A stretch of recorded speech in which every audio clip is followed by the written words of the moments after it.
যিসকল মহিলাই লাখপতি বাইদেউ আঁচনিৰ পৰা 10,000 টকা পাব, সেইসকল মহিলাৰ বাবে এই কাহিনীটো। এখন গাঁৱত এজন বহুত ধনী মানুহ আছিল। ধনী ব্যক্তিজনে তেওঁৰ ধনসমূহ তেওঁৰ দেউতাকৰ পৰা লাভ কৰা হয়, তেখেতৰ নিজৰ উপাৰ্জনৰ নহয়।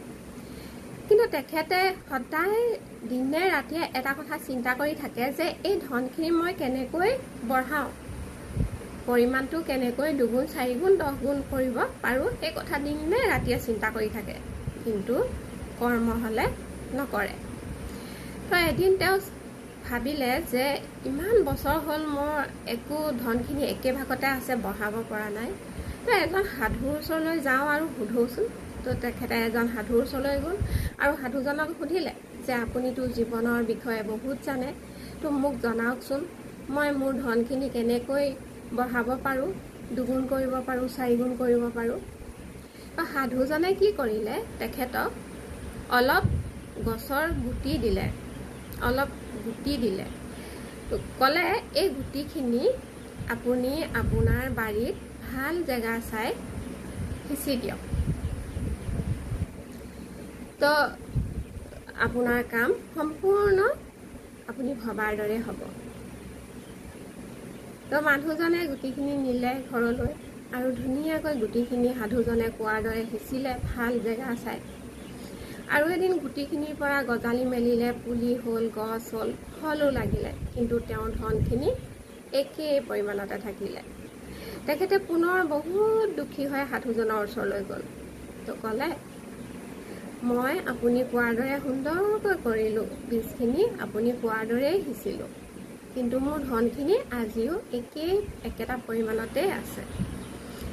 তো সাধুজনে ক'লে মই আপোনাক দিয়া বীজখিনি আপুনি সদব্যৱহাৰ কৰিলে, সুন্দৰকৈ ব্যৱহাৰ কৰিলে, বীজখিনি যেনেকৈ ব্যৱহাৰ কৰিব লাগে, তাৰ ফলত পুলিৰ পৰা গছ হৈ ফলো লাগিলে। সেই ফলখিনি আপুনি আপোনাৰ লগতে ঘৰৰ সকলো আৰু গাঁৱৰ মানুহেও ব্যৱহাৰ কৰিছে। তো মই ভাবিছিলোঁ এইটো কৰ্মৰ দ্বাৰা আপুনি নিশ্চয় এটা জ্ঞান লাভ কৰিব, কিন্তু আপোনাৰ মগজে ঢুকি নাপালে।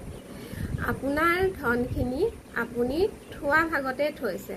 আপুনি যদি গুটিখিনি ব্যৱহাৰ কৰাৰ দৰে আপোনাৰ ধনখিনি আপুনি যদি ভাল কামত ব্যৱহাৰ কৰিলেহেঁতেন, 10 জনৰ কৰ্মস্থাপন হোৱাৰ কামত যদি ব্যৱহাৰ কৰিলেহেঁতেন, তেনেহ'লে আপোনাৰ লগতে আৰু 10 জনে আৰু 100 জনে কৰ্মস্থাপন হ'লহেঁতেন, জীৱন নিৰ্বাহ কৰিবলৈ উপাৰ্জন কৰিব এটা পথ পালেহেঁতেন, আৰু তাৰ জৰিয়তে আপুনি আপোনাৰ ধনৰ উপাৰ্জন কৰি ধনৰ পৰিমাণটো বঢ়াব পাৰিলেহেঁতেন, বাঢ়িলেহেঁতেন।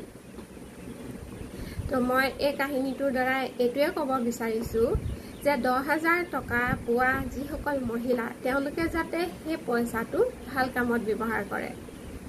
যেনেকৈ চৰকাৰে দিছে হাঁহ পালন কৰিবৰ বাবে, কুকুৰা পালন কৰিবৰ বাবে, গাহৰি পালন কৰিবৰ বাবে, আপুনি যিটো সুবিধা হয় সেইটো কামত ব্যৱহাৰ কৰক ভালদৰে। ব্যৱহাৰ নকৰাকৈ এনে ৰাখি থ'লে 10,000 হৈয়ে থাকিব। আৰু যদি আপুনি ভাল কামত ব্যৱহাৰ নকৰি এনে খৰচ কৰি পেলাই, তেনেহ'লে সেই 10,000 টকাৰো নাইকিয়া হৈ যাব। গতিকে এইটোৱে অনুৰোধ, আপোনালোকে যাতে পইচাটো ভাল ব্যৱহাৰ কৰে আৰু এদিন নহয় এদিন 10 গুণ হৈ লাখ টকালৈ পৰিণত হ'ব আপোনাৰ 10,000 টকাটো।